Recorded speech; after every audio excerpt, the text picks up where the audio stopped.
আমার নিয়ে আসা।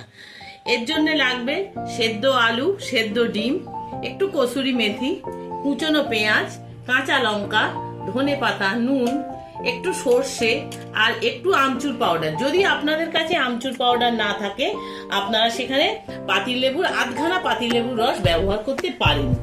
এছাড়াও লাগবে টক দই। আমার তো রান্নাটা হয়ে গেছে, আপনাদের দেখালাম। এটাতে তো মোটেই সময় লাগে না, 2 মিনিটের মতন লাগে। এবারে আমি আপনাদের ভালোবাসায় আবার আমি আপনাদের কাছে চলে এসেছি একটা খুব সহজ আর খুব সুস্বাদু, তাড়াতাড়ি রান্না হয়ে যায় এরকম একটা রান্না নিয়ে, যেটার নাম হলো চুকাউনি। এটা আলু আর ডিমের চুকাউনি। আমি রিসেন্টলি নর্থ বেঙ্গল গেছিলাম, ওখান থেকেই এই রান্নাটা আমার নিয়ে আসা। এর জন্য লাগবে সেদ্ধ আলু, সেদ্ধ ডিম, একটু কসুরি মেথি, কুচনো পেঁয়াজ, কাঁচা লঙ্কা, ধনেপাতা, নুন, একটু সর্ষে আর একটু আমচুর পাউডার। যদি আপনাদের কাছে আমচুর পাউডার না থাকে আপনারা সেখানে পাতিলেবুর আধখানা পাতিলেবুর রস ব্যবহার করতে পারেন। এছাড়াও লাগবে টক দই, সর্ষের তেল, আর লাগবে এরকম একটা গোল হাতা বা তড়কা প্যান, যেটার মধ্যে আমি তড়কা দেবো। প্রথমে এই দইটাকে আপনারা আপনাদের উপকরণ অনুযায়ী দইটাকে বাড়িয়ে কমিয়ে নেবেন। আমি দইটাকে পুরো দিয়ে দিলাম।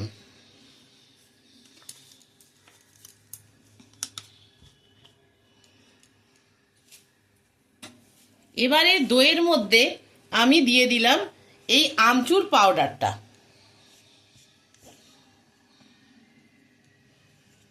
দিয়ে এবার এটাকে আমি ভালো করে মিক্স করব।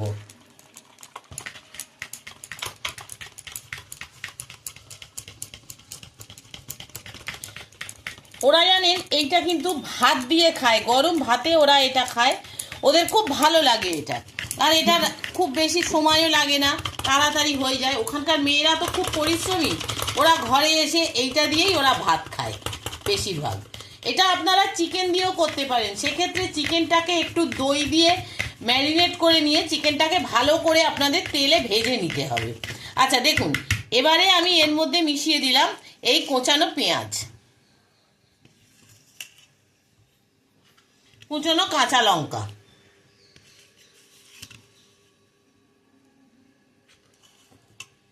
নুনটাও আমি এই সময়তে দিয়ে দিলাম, কারণ এটা গ্যাসে তো কিছুই হবে না, শুধু তড়কাটা যাবে।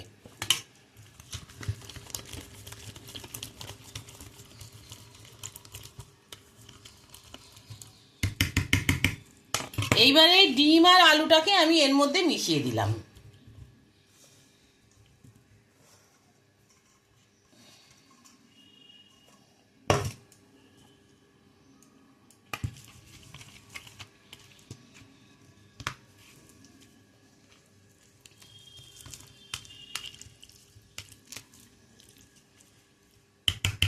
আমি এটাকে একটু চামচ দিয়ে মেশাচ্ছি।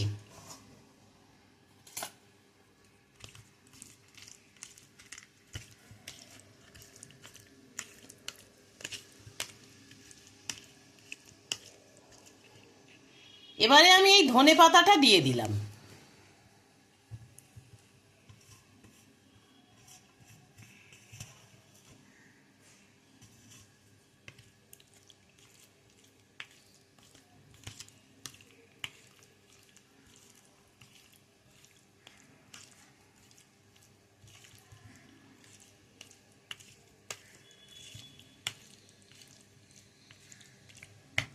দেখুন এবারে আমি তড়কা দেবো। আমি এই হাতাটাকে আমি বসিয়ে দিলাম, দিয়ে হাতার মধ্যে আমি তেলটাকে দিয়ে দিলাম। খুব বেশি তেলও এতে যায় না।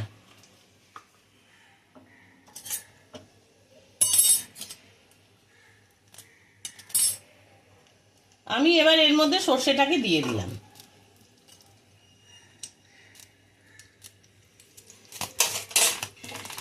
গ্যাসটাকে এই সময় একটু কমিয়ে দেবেন।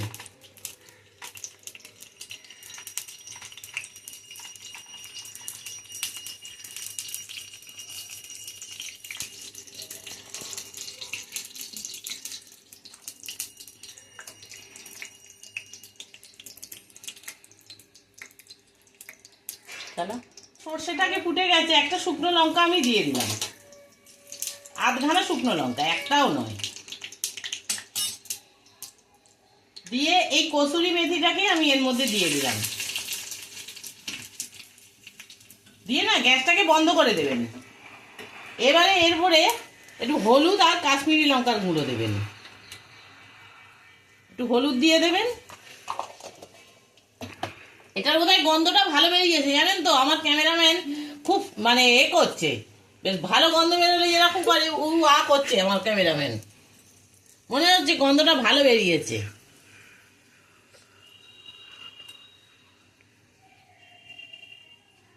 ক্যামেরাম্যানটাও তো ছোট না, আমাকে যে হেল্প করছে এটাই আমার কাছে অনেক।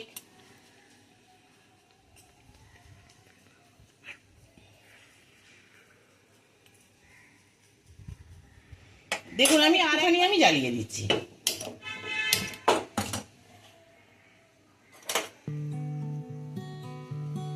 জাস্ট শুধু এটাকে একটু মিশিয়ে নেবো।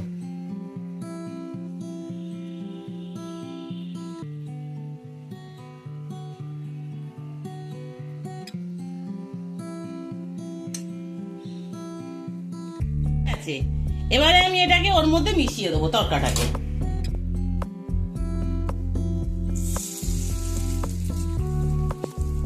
গন্ধটা কিন্তু ভালো বেরিয়েছে, আমিও পাচ্ছি গন্ধ, আপনারা পাচ্ছেন না, এটা আমার দুর্ভাগ্য।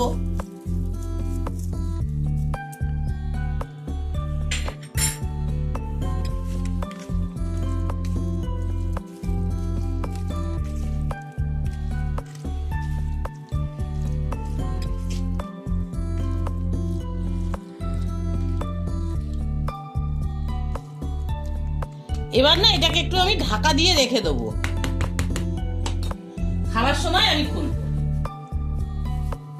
আমার তো রান্নাটা হয়ে গেছে, আপনাদের দেখালাম। এটাতে তো মোটেই সময় লাগে না, 2 মিনিটের মতন লাগে। এবারে আমি টেস্ট করে দেখছি কিরকম হলো। আমার বাচ্চাটাকেই করাচ্ছি, ওই বলবে আপনাদের। দেখ বাবা, নুন টুন সব ঠিক হয়েছে তো? কেমন হয়েছে তুমি বলো সবাইকে। খুবই ভালো খেতে হয়েছে, আপনারা সবাই এটাকে অবশ্যই একবার ট্রাই করে দেখতে পারেন। দেখুন ও তো বললো ভালো হয়েছে, আর বাচ্চাদের মুখের স্বাদ জানেন তো, ওদের একটা অন্যরকম স্বাদ। ও যখন বলেছে ভালো হয়েছে, আমারও মনে হচ্ছে নিশ্চয়ই এটা ভালো হয়েছে। আর আমি এটা খেয়ে আগেও দেখেছিলাম, এটা ভালোই খেতে হয়েছিল। আপনারাও এটাকে করে খাবেন কম সময়ের মধ্যে, ভালো লাগবে। যদি এই রান্নাটা ভালো লাগে একটা লাইক করবেন, কমেন্ট শেয়ার করবেন, পাশে থাকা বেল আইকনটা টিপে দেবেন। আর রান্না ভালো মন্দ যাই হোক আপনারা কমেন্টস করবেন, আপনাদের কমেন্টস দেখতে আমার খুব ভালো লাগে। যদি আর পাশে থাকা বেল আইকনটা টিপে দেবেন, যাতে পরবর্তী রান্নার ভিডিও নিয়ে আপনাদের কাছে চলে যেতে পারি। আপনারা সবাই ভালো থাকুন, সুস্থ থাকুন, এই আশা করে আমি আজকে রান্নাটা শেষ করলাম। নমস্কার।